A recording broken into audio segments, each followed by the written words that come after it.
تو میرے بھائی بہنوں، اللہ کے واسطے میری فریاد سنو، تمہارے گھروں کی خوبصورتی میرے نبی کی غلامی میں ہے۔ یہ ڈبل جابیں چھوڑو، یہ بڑے بڑے گھروں کی دوڑ چھوڑو، بڑی بڑی گاڑیوں کی دوڑ چھوڑو، اپنے گھروں کو بچاؤ اللہ کے واسطے، چونکہ یہاں کی نسل خطرے میں ہے۔ پاکستان میں کوئی برے سے برا بچہ بھی ہوگا تو ایتھیسٹ نہیں بنے گا، اسلام نہیں چھوڑے گا، یہاں اسلام چھوڑ دیتے ہیں۔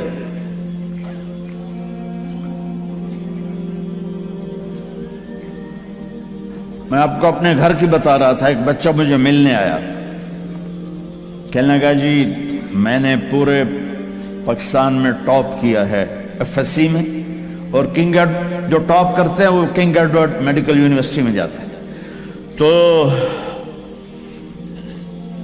2 دفعہ میں خودکشی کی کوشش کر چکا ہوں، پلز کھائیں، گولیاں، لیکن وہ زندگی تھی، بچ گیا۔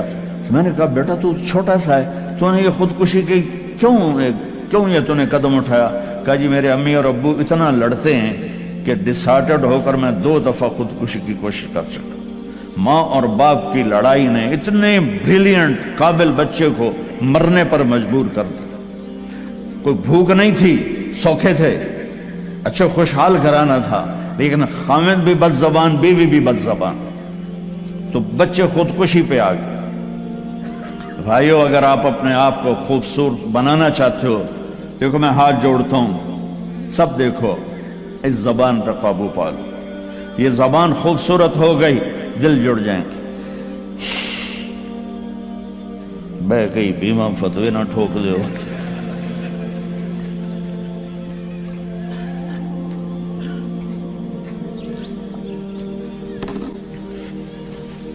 ہماری ایک دھوبن تھی ماسی شریفہ، 85 میں بیچاری فوت ہوئی، چھوٹا قد تو بڑی لڑاکی۔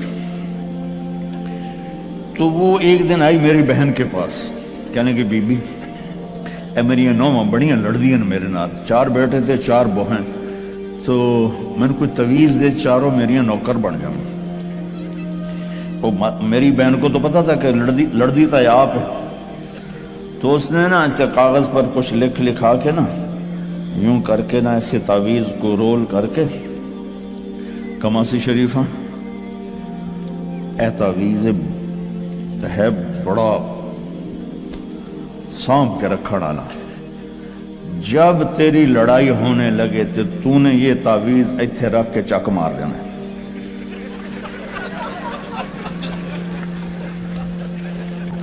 میری بہن نے کیا طریقہ استعمال کیا، ماسی شریف ہم کو چپ کروایا۔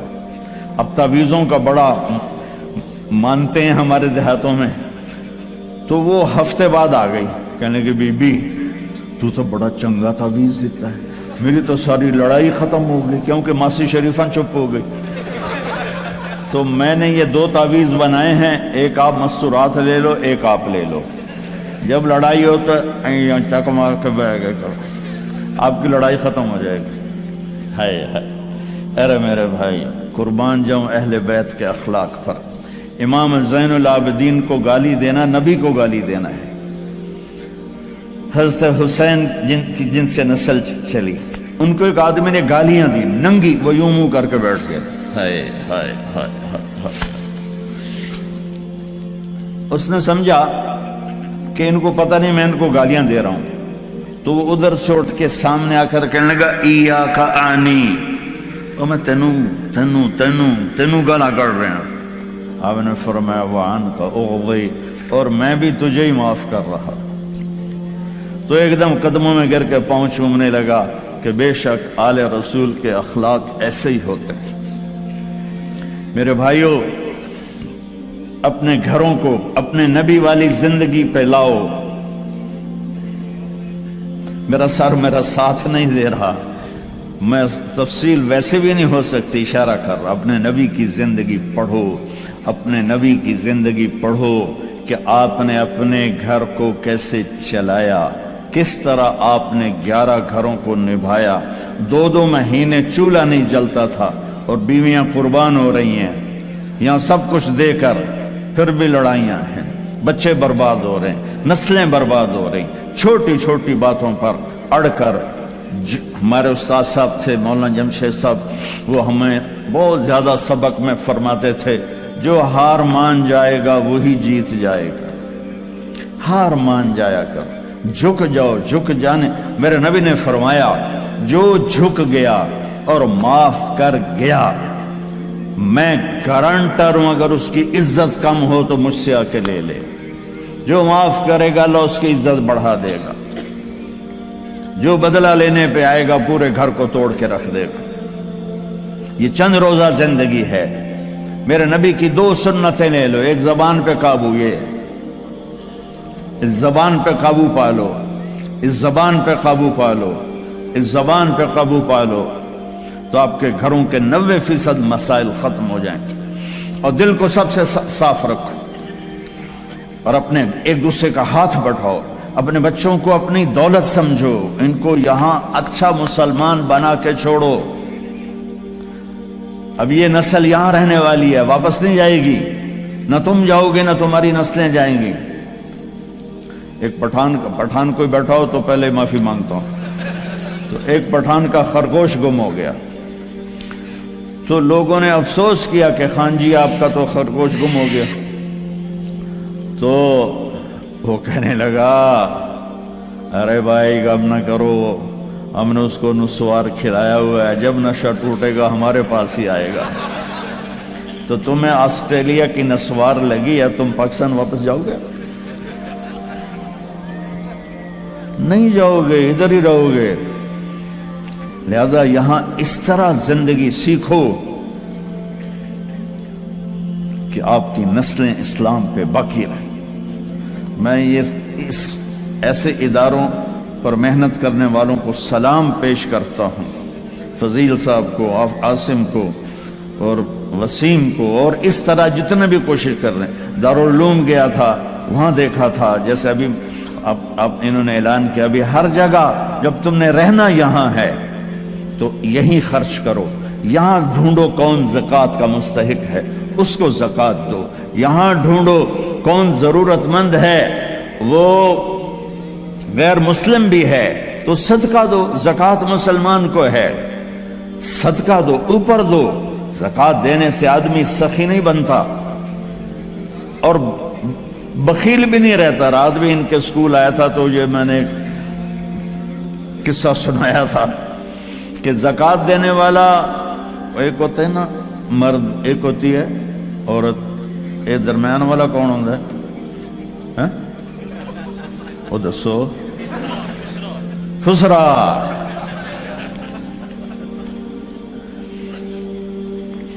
तो ज़कात देने वाले जो होते हैं ना, वो बुखल से निकल आते हैं, सखावत में जाते नहीं, तो विचकारले बढ़ जाते हैं। तो सदका भी दिया करो। खुसरो परवेज ईरान के बादशाह के पास एक आदमी मछली लाया, उसको बड़ी पसंद आई, तो उसने शाही जोश में कहा 4000 दिरहम दे दो। बहुत बड़ी दौलत थी, जैसे $4000 समझो एक मछली। तो उसकी बेगम ने उसके कान में कहा, ये क्या किया है? दरबार था, तो 4000 तुम एक मछली पे दे रहे हो तो खजाना खाली हो जाएगा, वापस लो उससे पैसे और मछली वापस करो। उन्होंने कहा, मैं बादशाह होकर पैसे कैसे वापस लूं? ये तो हो ही नहीं सकता। उन्होंने कहा, मैं बताती हूं, तुम उसको बुला के पूछो, भाई ये मछली क्या है, नर है या मादा? वो कहेगा नर है, तुम कहना हमें मादा चाहिए थी, ये तुम्हारी मछली, हमारे पैसे दो। अगर वो कहे ये मादा है तो तुम कहना भाई हमें नर चाहिए था, ये तुम्हारी मछली, हमें पैसे दो। हाँ हाँ हाँ, कब है उसको बुलाओ बुलाओ बुलाओ बुलाओ। वो बाहर निकल गया था, उसको बुला ली। ओ भाई ये मछली नर है या मादा? और कोई प्यो पुत्र उसे कह सही है, ही जड़ाएगा, ये ना नर है ना मादा। उन्होंने कहा 4000 और दे दो। तो मेरे भाइयों, ऑस्ट्रेलिया, अगर आपके पास पासपोर्ट है तो ये आपका मुल्क है, ये आपका देश है। मैं आपके सामने हाथ जोड़ता हूं, इस्लाम पे हर्फ ना आने दो, झूठ ना बोलो, धोखा ना दो, फ्रॉड ना करो। यहां की लड़कियों से इसलिए शादी ना करो कि कागजात बनाने हैं, ये धोखा होगा, फ्रॉड होगा। और मेरे नबी का फरमान है, मेरा उम्मती हर गुनाह कर सकता है, दो कभी नहीं करेगा, एक झूठ कभी नहीं बोलेगा और एक धोखा कभी नहीं देगा।